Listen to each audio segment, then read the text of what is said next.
আসসালামু আলাইকুম রহমতুল্লাহি ওয়া বারাকাতুহু।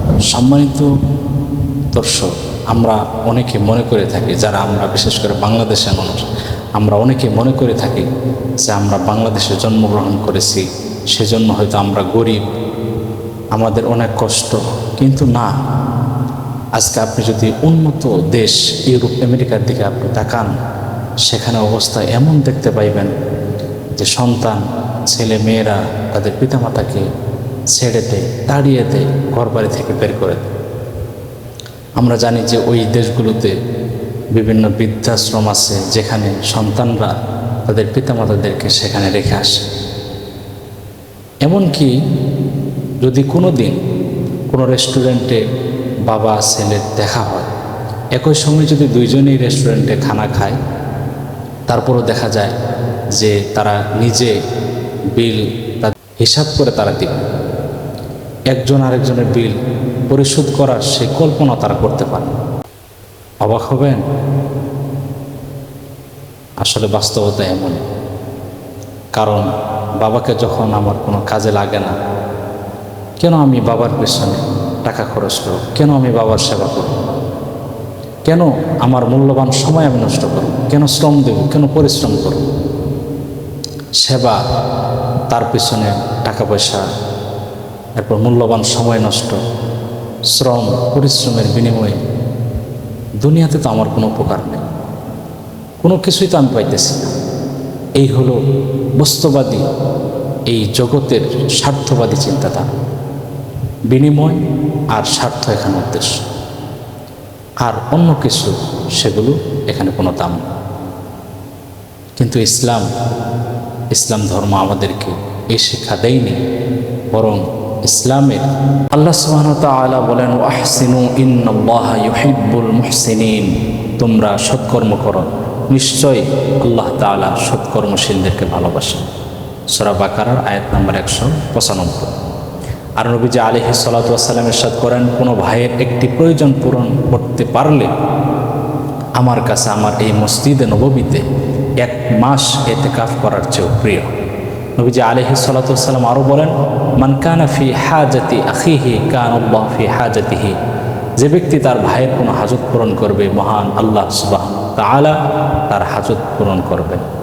সহিহ মুসলিমের 4677 নম্বর এই হাদিস। এ সম্পর্কে আরেকটি ঘটনা বলি। নবী আলাইহিস সালাতু ওয়াস সালাম একদিন রাস্তা দিয়ে হেঁটে যাচ্ছেন, রাস্তার মধ্যে একজন কৃতদাসী তার সাথে দেখা। সে নবীকে থামিয়ে দিন, নবীজিকে বলতেছেন, আপনার কাছে আমার একটি প্রয়োজন আছে। একজন কৃতদাসী, যে অন্য আরেকজন মানুষের দাসী বান্দি, যে অন্য আরেকজনের কথা তার কাজ করতে বাধ্য, এমন মানুষকেও নবীজি আলাইহিস সালাতু ওয়াস সালাম কেমন প্রায়োরিটি দিয়েছেন, অধিকার দিয়েছেন, অগ্রাধিকার দিয়েছেন। নবীজি দাঁড়িয়ে তার প্রয়োজনের কথা শুনলেন এবং তার প্রয়োজন পূরণ করার জন্য নবী আলাইহিস সালাতু ওয়াস সালাম তার সাথে তার মালিকের ঘর পর্যন্ত গেলেন। এটাই হলো ইসলামের শিক্ষা। একেবারে ছোট থেকে ছোট মানুষ, গরিব থেকে গরিব মানুষ, আদনা থেকে আদনা মানুষ। হযরত ওমর ফারুক রাদিয়াল্লাহু তাআলা তিনি মসজিদে নববীতে দাঁড়িয়ে খুতবা দিতেছেন।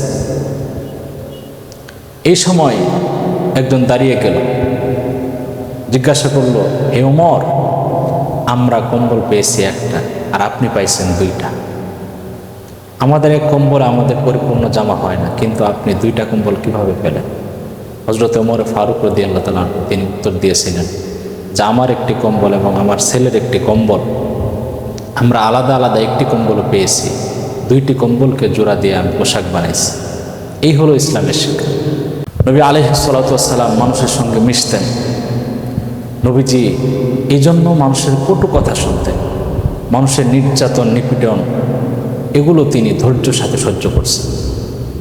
অতি কোমল হৃদয়, অশ্রুসিক্ত নয়ন, কল্যাণকামী উচ্চারণ, এই ছিল তার মানব সেবার পাথে। তিনি অনুভব করতেন, আমি তুমি তিনি সকলে এক দেহ এক আত্মা। দারিদ্র্যের দীনতা, দুঃখের দুঃখ অনুভব করতেন, অসুস্থের রোগ যন্ত্রণায়, অভাবীর অভাবে তিনি কাতর হতেন। কোনো অভাবীর অবস্থা দেখলে নবীজি অস্থির হয়ে যেতেন। নবী আলাইহিস সালাতু ওয়াস সালাম একদিন মসজিদে নববীতে বসে উপস্থিত সাহাবায়ে কেরামদের সঙ্গে কোনো বিষয়ে কথা বলছেন। হঠাৎ দূর থেকে দেখা গেল কিছু লোক এগিয়ে আসতেছে। নবী আলাইহিস সালাতু ওয়াস সালাম তিনি ভালো করে লক্ষ্য করলেন তারা মুজার গোত্রের অতি দরিদ্র এক কাফেলা। নজদ থেকে তারা নবীজির সাক্ষাতে এসেছে। অধিক দারিদ্র্যের কারণে তারা গলায় কাপড় ঝুলিয়ে পড়ছে। অর্থাৎ কারোর কাছে যদি সামান্য কাপড় ছিল কিন্তু সেটা সেলাই করার জন্য সুই সুতা এটা জোগাড় করার সামর্থ্য তাদের ছিল না, তাই তারা কাপড়ের মাঝখান বরাবর ছিঁড়ে মাথা ঢুকিয়ে বাকি অংশ শরীরে ঝুলিয়ে দিয়েছে। পরনে এই সেলাইবিহীন আবা আর কোমরে ঝোলানো তরবারি ছাড়া আর কিছু নাই। না ছিল কোনো লুঙ্গি বা পায়জামা, না পাগড়ি, না চাদর। তাদের অভাব অনটন, খাদ্য বস্ত্রের নিদারুণ কষ্ট দেখে নবী আলাইহিস সালাতু ওয়াস সালাম চেহারা বিবর্ণ হয়ে গেল। সঙ্গে সঙ্গে তিনি উঠে গিয়ে ঘরে প্রবেশ করলেন, কিন্তু তাদেরকে দেওয়ার মতো কোনো কিছুই পেলেন না। বের হয়ে অন্য ঘরে গেলেন, সেখান থেকে বের হয়ে অন্য ঘরে গেলেন। এভাবে অনেকক্ষণ তালাশ করেও নবীজি আলাইহিস সালাতু ওয়াস সালাম কিছু পাইলেন না। এরপর নবীজি আলাইহিস সালাতু ওয়াস সালাম মসজিদে গিয়ে জোহরের নামাজ আদায় করলেন। নামাজের পর মিম্বরে বসে প্রথমে আল্লাহ তাআলার শানে হামদ সানা পাঠ করলেন। তারপর নবীজি আলাইহিস সালাতু ওয়াস সালাম বললেন, আল্লাহ তাআলা বলেন, ইয়া আইয়ুহান নাসু ইত্তাকু রাব্বাকুম আল্লাযী খালাকাকুম মিন নাফসিন ওয়াহিদা ওয়া খালাকা মিনহা যাওজাহা ওয়া বাসসা মিনহুমা রিজালান কাসীরান ওয়া নিসাআ ওয়াত্তাকুল্লাহা আল্লাযী তাসাআলুনা বিহি ওয়াল আরহাম ইন্নাল্লাহা কানা আলাইকুম রাকীবা। হে লোক সকল, নিজ প্রতিপালককে ভয় করো, যিনি তোমাদেরকে সৃষ্টি করেছেন এক ব্যক্তি হতে এবং তারই থেকে তার স্ত্রীকে সৃষ্টি করেছেন, আর তাদের উভয় থেকে বহু নরনারী পৃথিবীতে আল্লাহ তাআলা ছড়িয়ে দিয়েছেন। এবং আল্লাহকে ভয় করো, যার ওসিলা দিয়ে তোমরা একে অন্যের কাছে নিজেদের হক চেয়ে থাকো, এবং আত্মীয়দের অধিকার খর্ব করাকে ভয় করো। নিশ্চিত জানো আল্লাহ তোমাদের প্রতি লক্ষ্য রাখছেন। সূরা নিসা আয়াত নম্বর 1। এরপর নবী আলাইহিস সালাতু ওয়াস সালাম তেলাওয়াত করলেন, ইয়া আইয়ুহাল্লাযীনা আমানু তাকুল্লাহা ওয়াল তানজুর নাফসুম মা কদ্দামাত লিগাদিন ওয়াত্তাকুল্লাহ ইন্নাল্লাহা খাবীরুম বিমা তা'মালুন। হে মুমিনগণ, আল্লাহকে ভয় করো, আর প্রত্যেককেই ভেবে দেখুক আগামীকালের জন্য সে কি অগ্রিম পাঠিয়েছে। আর তোমরা সকলে আল্লাহকে ভয় করো, নিশ্চিত জানো তোমরা যা কিছু করো সে সম্পর্কে তিনি সম্যক অবগত। সূরা হাশর আয়াত নম্বর 8। এইভাবে রাসূলুল্লাহ সাল্লাল্লাহু আলাইহি ওয়াসাল্লাম বিভিন্ন আয়াত পড়তে লাগলেন আর নসিহত করতে লাগলেন। এরপর উচ্চ কণ্ঠে বললেন, তোমরা সদকা করতে অক্ষম হওয়ার পূর্বে সদকা করো, দান করতে প্রতিবন্ধকতা আসার আগে দান করো, দিনার দিরহাম গম জব যে যা পারো দান করো। কোনো দানকেই যেন কেউ তুচ্ছ মনে না করে। রাসূলুল্লাহ সাল্লাল্লাহু আলাইহি ওয়াসাল্লাম বিভিন্ন দ্রব্য দানের জন্য উদ্বুদ্ধ করে শেষে বললেন, অন্তত এক টুকরো খেজুর হলেও যেন প্রত্যেকে দান করে। এক আনসারী সাহাবী বড় একটি থলে নিয়ে এলেন। রাসূলুল্লাহ সাল্লাল্লাহু আলাইহি ওয়াসাল্লাম মিম্বরে বসেই তা গ্রহণ করলেন। এ সময় নবীজি আলাইহিস সালাতু ওয়াস সালামের চেহারায় আনন্দের আভা প্রতিভাত হচ্ছিল। এরপর রাসূলুল্লাহ সাল্লাল্লাহু আলাইহি ওয়াসাল্লাম বললেন, মান সান্না সুন্নাতান হাসানাতান ফাআমিলা বিহা কানা লাহু আজরুহা ওয়া মিসলু আজরি মান আমিলা বিহা লা ইউনকাসু মিন আজরিহিম শাইআ ওয়া মান সান্না সুন্নাতান সাইয়্যাতান ফাআমিলা বিহা কানা আলাইহি বিজরুহা ওয়া বিজরু মান আমিলা বিহা মিন বাদিহি লা ইউনকাসু মিন আওজারিহিম শাইআ। যে ব্যক্তি ইসলামে কোনো সুন্দর প্রথা ও আদর্শ চালু করবে এবং তার উপর আমল করবে, তাকে তার এই কাজের প্রতিদান দেওয়া হবে। পরবর্তীতে অন্য কেউ যদি এই অনুযায়ী আমল করে সে তারও প্রতিদান পাবে, তবে এই কারণে আমলকারীর সওয়াবে কোনো রকম হ্রাস করা হইবে না। আর যে ব্যক্তি ইসলামের মধ্যে কোনো কুপ্রথা চালু করবে এবং তার উপর আমল করবে, তাকে তার এই কাজের গুনাহ বহন করত।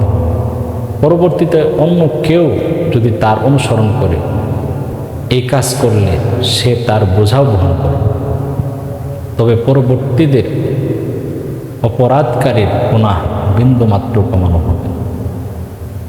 ইবনে মাজাহ হাদিস নাম্বার 199। এই ঘোষণা শুনে উপস্থিত লোকেরা উঠে যার যার ঘরে চলে গেল এবং বিভিন্ন বস্তু নিয়ে ফিরে। দিনারের মালিক দিনার নিয়ে আসে, দেরহামের মালিক দেরহাম, গমের মালিক গম নিয়ে আসে, কাপড়ের মালিক কাপড়। নবীজির সামনে দুটি স্তূপ হয়ে গেল, একটি খাবারের, অপরটি কাপড়ের। এসব দেখে রাসূলুল্লাহ সাল্লাল্লাহু আলাইহি ওয়াসাল্লামের চেহারা মুবারক খুশিতে পূর্ণিমার চাঁদের মতো উজ্জ্বল হয়ে গেল। এরপর রাসূলুল্লাহ সাল্লাল্লাহু আলাইহি ওয়াসাল্লাম সব কিছু আগত দরিদ্রদের মাঝে বন্টন করে দিন। রাসূলুল্লাহ সাল্লাল্লাহু আলাইহি ওয়াসাল্লাম মানুষের প্রয়োজন পূরণ করে তাদের মনে স্থান করে নিতেন। মানুষের প্রয়োজন পূরণে শ্রম, সময়, সম্পদ সবই ব্যয় করতেন। আল্লাহ যেন আমাদের সে রাসূলুল্লাহ সাল্লাল্লাহু আলাইহি ওয়াসাল্লামের নমুনায় আমাদেরকে কবুল করেন। আমিন।